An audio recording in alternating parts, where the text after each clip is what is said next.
Hey everybody, welcome to Pop Culture Philosophers. It's time for a movie review. Today we're talking about 2000's Unbreakable.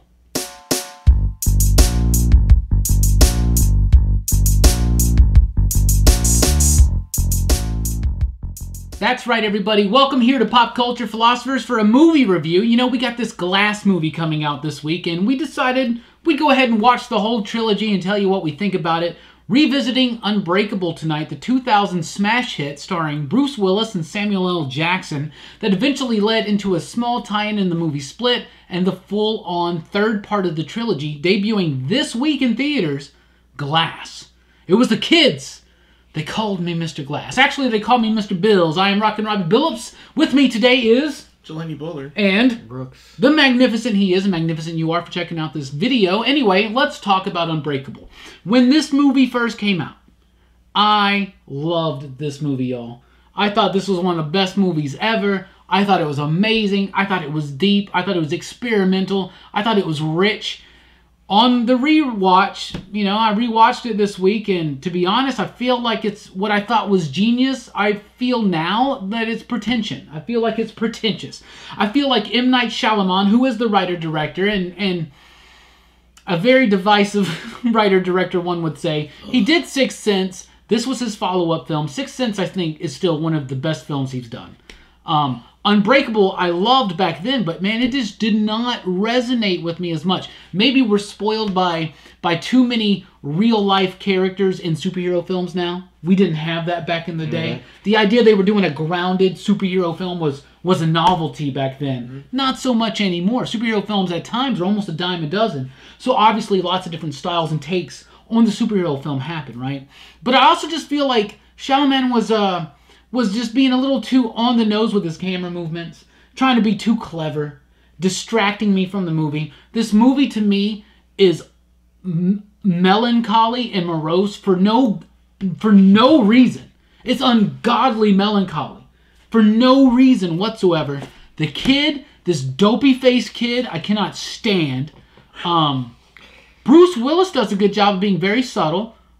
Robin Wright does a good job in what she's in. Samuel L. Jackson does a great job until he starts hamming it up at the very end of the film. And that scene when he falls down the stairs, to me, is still one of the most painful scenes in cinema. So I still like the movie. But I'm not quite as enamored with it as I was back then. What do you think, Jelani? I mean, I'm not kicking it as hard as you are, but... I'm not trying to kick it. I'm saying, man. I just think Unbreakable may have some flaws. It has flaws. Doesn't hold much water these days. It's a competent film. I mean, I like it a lot. I still like it. On the rewatch, I really enjoyed it. There's a part that almost even makes me cry in this film. What part is it? It's the part where he shows with the dopey kids trying to shoot him? No, not when the dopey kid's trying to shoot him. When he's actually showing the newspaper article to his son. Yeah. And he makes the eye contact and he goes, like, it's understood that he realizes something is going on. That is a nice little scene. And it's awesome. And it gets to it was very emotional for me. Because, I mean, it's a build-up. Because when I first saw this movie, I did watch this in the theater. And when I did watch it, I didn't know what was happening. No one really, the trailer didn't explain much. I just knew it was a follow-up to the No idea there was a superhero aspect to it. No idea at all. Yeah, no idea. No idea. So going in, like, all the way in, because I was full-on Shyamalan. I wanted to see his movies. But after The Sixth Sense and Bruce Willis was in it, I was like, oh, hell yeah. So I watched it, and it has points where it's very sad. It's sad for no reason. But you get a sense of, like, what this guy is doing. Because he's sad on his own. He's sad because he knows there's something special about him, but at the same time, he doesn't want to hurt his family. He wants to protect his family. So you see that in steps. Because he doesn't really, he loves his wife. But he feels like he's drawing slower and further away from her. An odd way to start this character off, though, where he's trying to he's trying to hit on this other woman, right? You know, and well, once but again, his marriage is breaking. Yeah, and they were separated anyway. Yeah. So it kind of felt like he was losing her because of this gift he has that he has no idea about. He knows that there's a sadness there, and his sadness radiates to the rest of his family. It's because he's not reaching his full potential. Yeah, he's not. Therefore, his family's not reaching the full exactly. potential. Yeah. So that's how I feel about it. Okay. And I love this film. I have no problems with it. Okay. Samuel L. Jackson is brilliant in this movie. He is just. I love the hair. I love his suit. It's kind of like you. It's like his attitude in this movie. Yeah, everything about him. He's like a dick. Like most through this movie. Well, so, he's a man of refined taste. Exactly. Yeah. Speaking of being a man of refined taste, Brooks, tell us what you think about Unbreakable on the revisit. Like what is this like? It's 18, 19 years later. Yeah. Yeah. I thought it was still. I still enjoyed it as much as I did the first time I remember seeing it. Okay. Like, no more, no less. I just feel pretty much the same about it. Yeah, and how I really is it? like this movie. Articulate those feelings.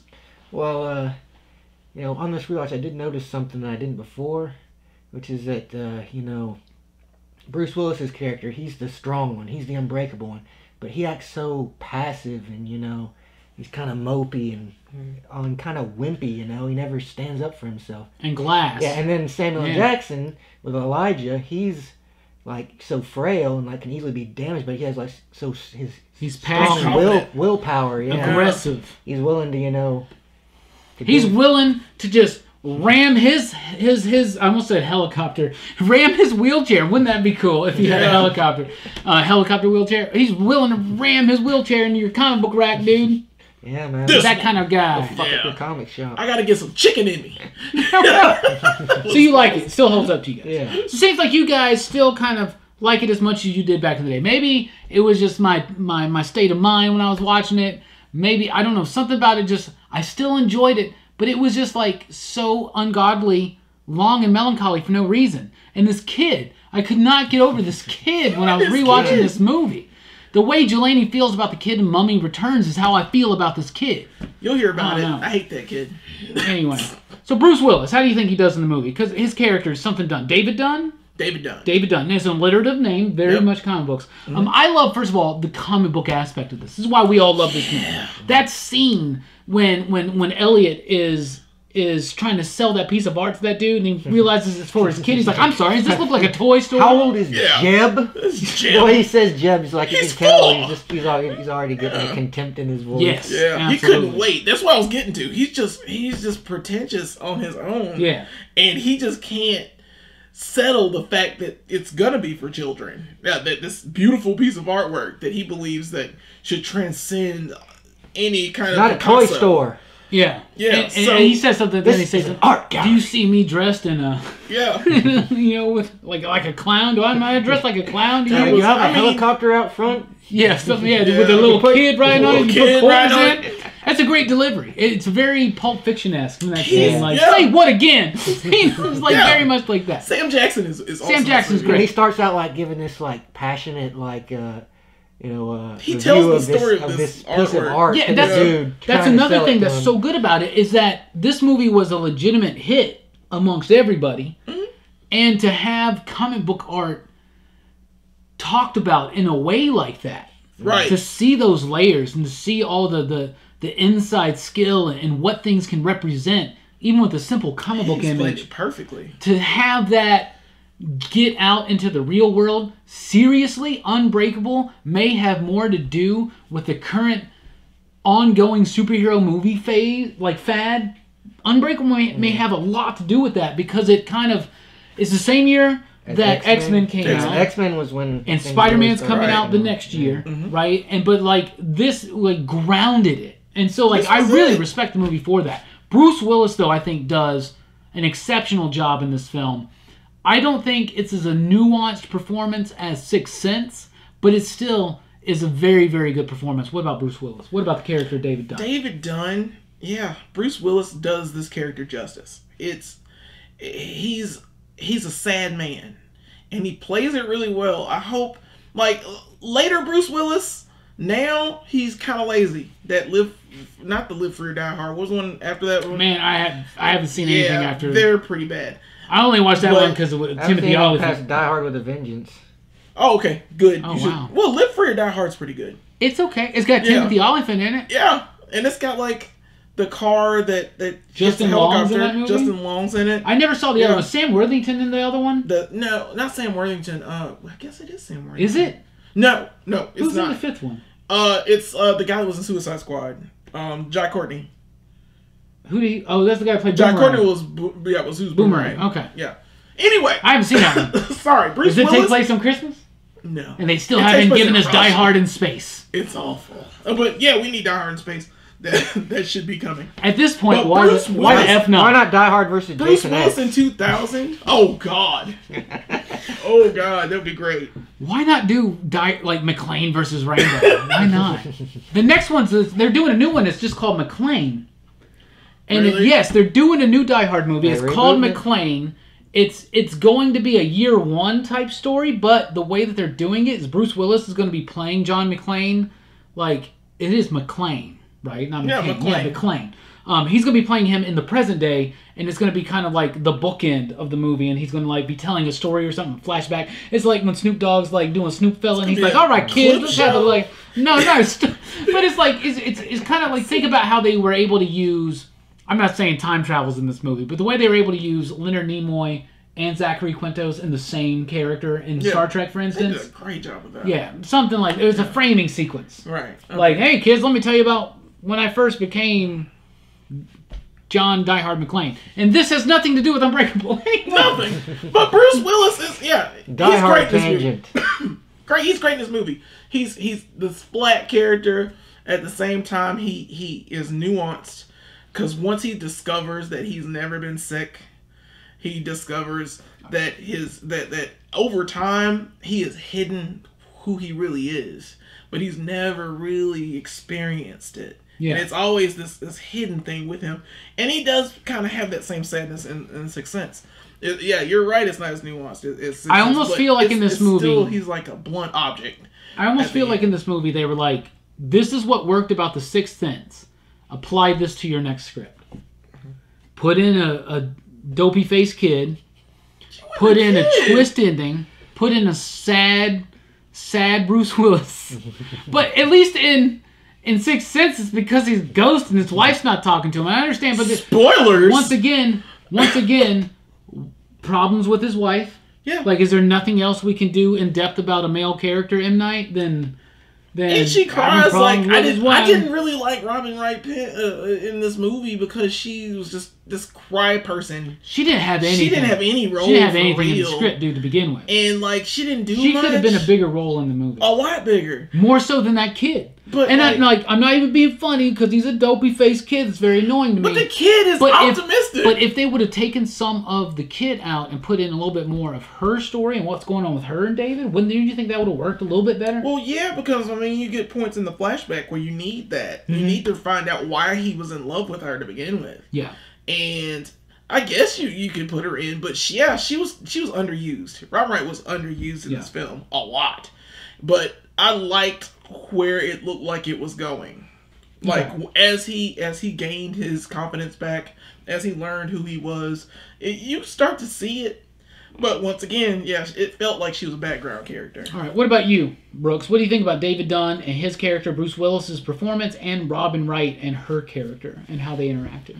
Well, Bruce Willis, he's a very passive, kind of wimpy character in this performance, and he does it surprisingly well for someone you would associate with being a badass. Mm-hmm. Yeah. Like it shows, Bruce Willis, he can be, he's still Bruce Willis, but the way he acts, he's very kind of, not mopey so much, but very subdued. I guess. It's a very subtle perforance for someone who does movies like Die Hard. Like and he's sad. He's like Last sad, Boy but Scout. not like he's trying to convince you he's not sad, but he is. Right. Do you like the element of the idea that they reveal this slowly to him that because he's never been sick, things like that? Because I thought find that it was hard to pretty cool. believe that he would never fucking notice that. See, but I don't know. Yeah. When's the last time you were sick? That's been a year. Tell me when. Couple of years. When was it? It was a couple of years. You don't remember, do you? Not exactly. Do you No, I remember? remember I was sick you get what at I'm some saying? point. Like, But that's what I'm saying is over time, like how many times in your life have you been sick?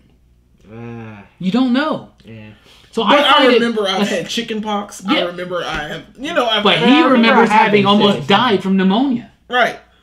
But he almost died from pneumonia because he was in water. Yeah, we'll get to that in just a minute. But let's get right. We briefly touched over this. Samuel We're getting Jackson, nothing we can talk about bad about Samuel Jackson's performance. I said it got a little hammy at the end just because I really think that the abrupt ending of this film hurts It's it. kind of I think it's going It to... does. It is considering his abrupt. role at that point. You know? Yeah. Before I it is get into that, abrupt. let's do this real quick. Samuel Jackson.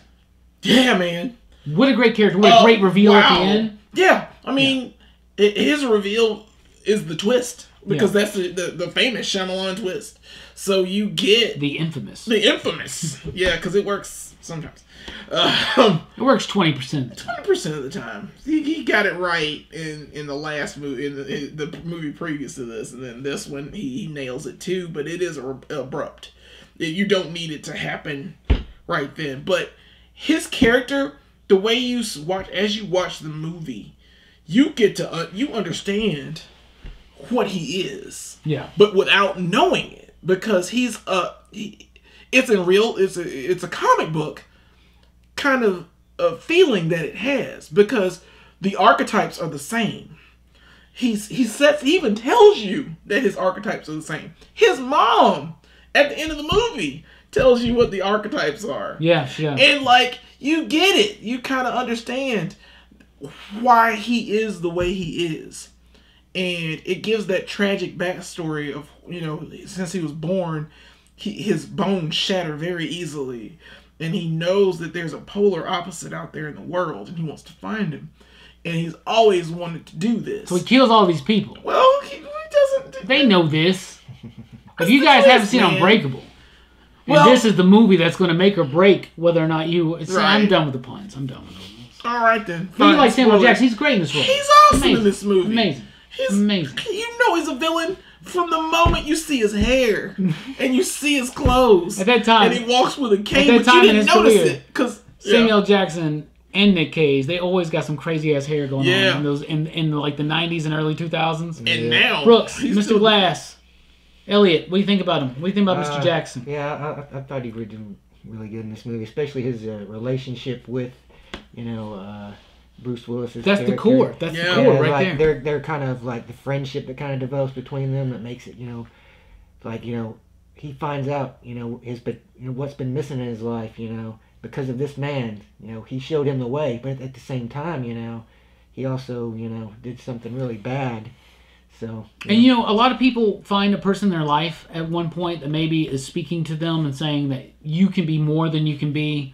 You are not living up to your potential. And then just like David talks about in the movie, like, this is the part where you're asking me for my credit card number. Right. So I like how they like mention that, and they're showing like, nah, this dude, and they do develop this like real thing, and like Glass helps Dunn find his purpose, find fulfillment, find a we way don't that know he can yet. serve other people. We'll Like he see. helps him find that.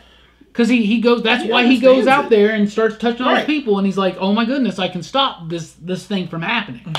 Why did he not notice that young? I wish he found out. well, it seems a like lot younger. what they're doing is like What he's so accustomed to certain things, but he's never really, you know, thought too Noticed much it. about it. Like he knows he can look at somebody and tell, you know, if they have a weapon, but he doesn't like. He thinks that's just because he's Yeah. a good security Yeah, guard. he just thinks it's intuition. You know? Yeah. He doesn't think it has anything Right. to do with like. And ultimately, I that's get what it. it is I an get it. intuition, right? I mean, that's Yeah. basically Yeah. what it It's is. like a But his sense. is like visit, like a spider Six. sense. So, like, Yeah. but his ultimate betrayal, once we find out that Glass is the one that did all that. But here's the thing, is at that moment, he shows up, and he just shows up there, and Elliot just goes, "It was the kids."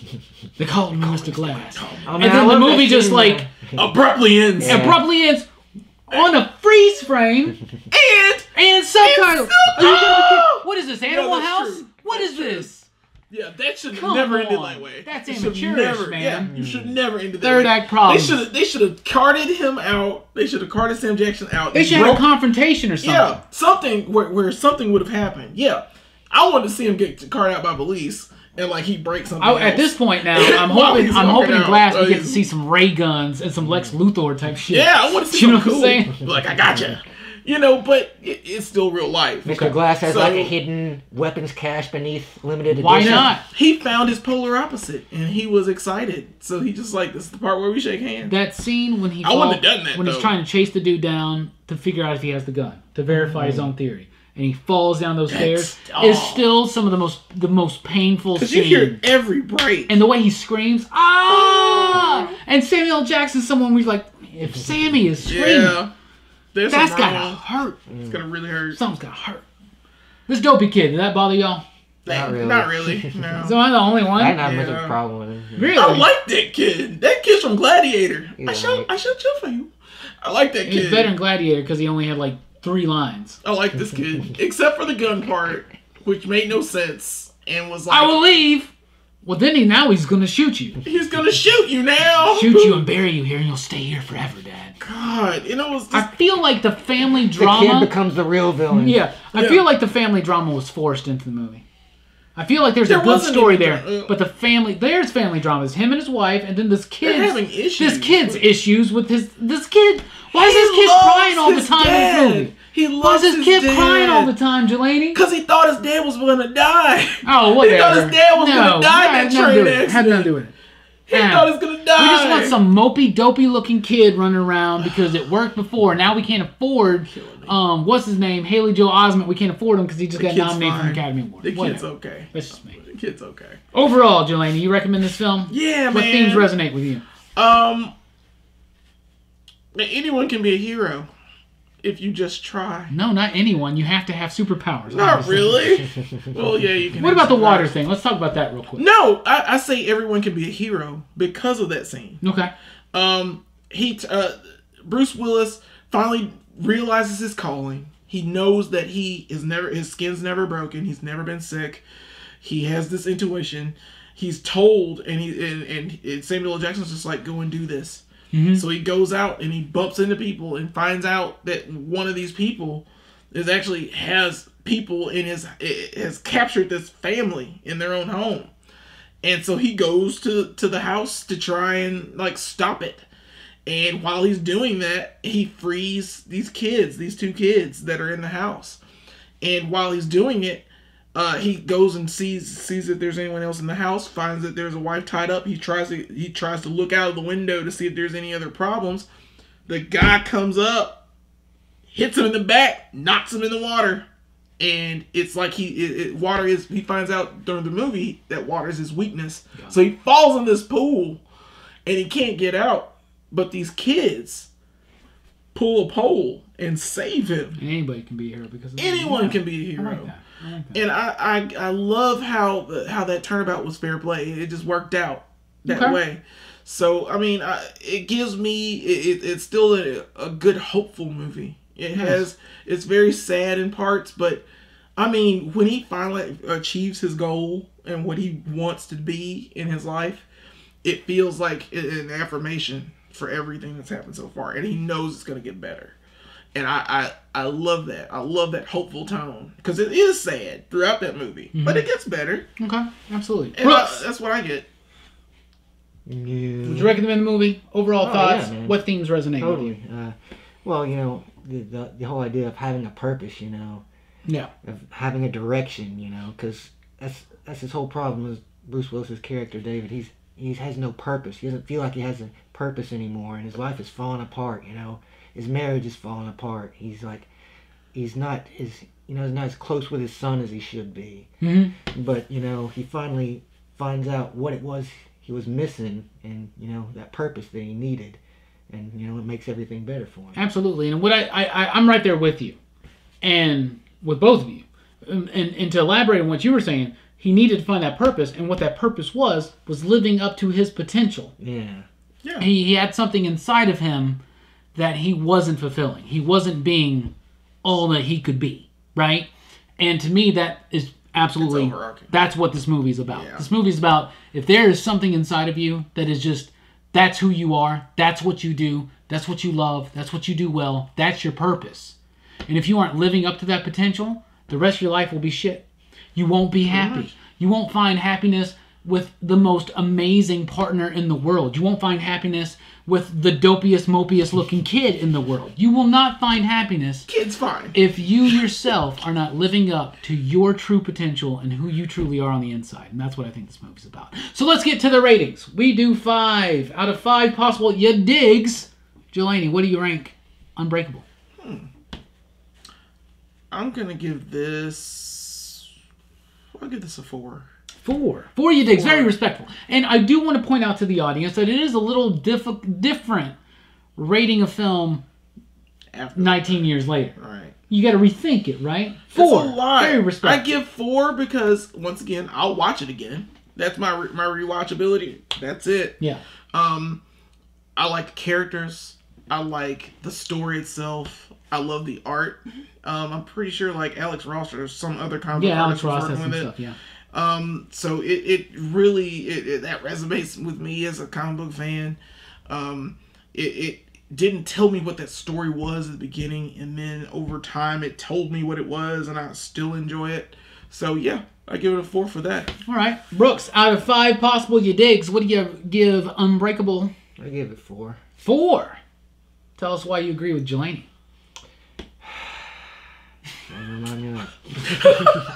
Agree. It's a good movie. You know, it's not one of the best movies I've ever seen, but it is a movie I really enjoy. I always find entertaining. You know, there's not a whole lot wrong with it. You know, even after all these years that I can tell. And you know, that was directed at me. Yeah. 4. Yeah. Okay. Oh. I'm going 3.5. 3.5. In the when I first saw this movie, I would have been 5. Straight up. That's how much I loved this movie back then. Like back when it came out, I probably would have gave it 5. I'd have given it 5 too. This is what I'm saying. The movie, it doesn't age as well.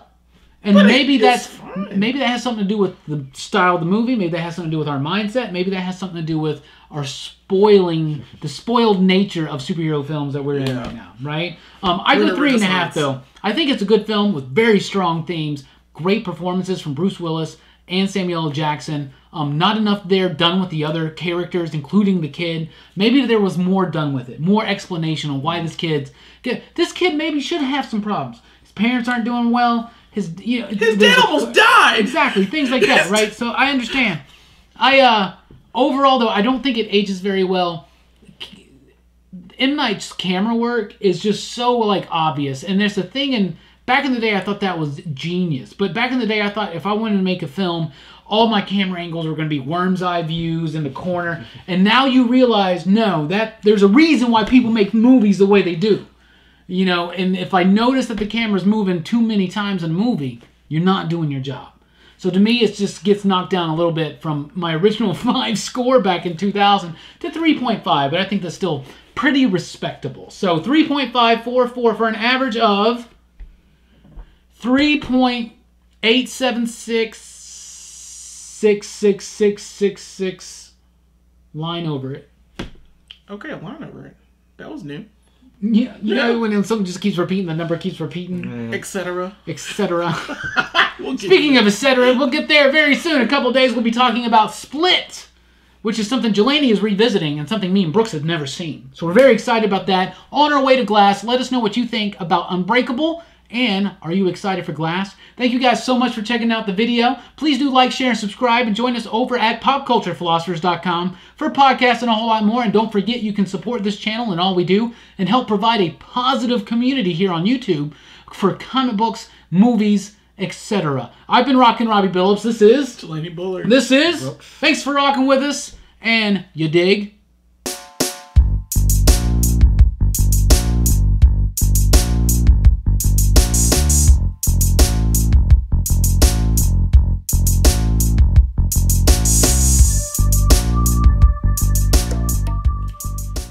Hot damn. Do do do do do do do do do do do do.